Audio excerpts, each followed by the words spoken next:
கர்த்தாவே, என்னை என் சத்துருக்களுக்கு தப்புவியும். சத்துருக்கள் இருப்பாங்க. இயேசுக்கே சத்துருக்கள் இருந்தாங்கல்ல. பேசுறவங்க, அவருடைய விமர்சனம் பண்ணவங்க, அவரை பற்றி தப்பா சொன்னவங்க இருந்தாங்க தானே. பவுலுக்கு இருந்தாங்க. எல்லாருக்குமே பகைக்கிறவங்க இருந்தாங்க. ஏன்னா நம்ம அப்படிப்பட்ட உலகத்துல வாழுகிறோம். அதனால காரணம் இல்லாம பகைக்கிறவங்களும் இருப்பாங்க.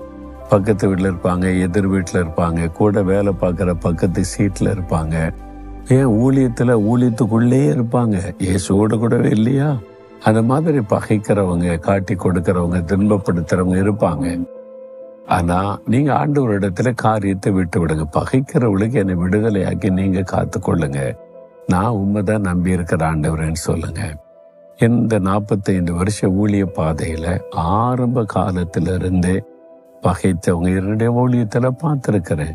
திட்டினவங்க, ஏசினவங்க,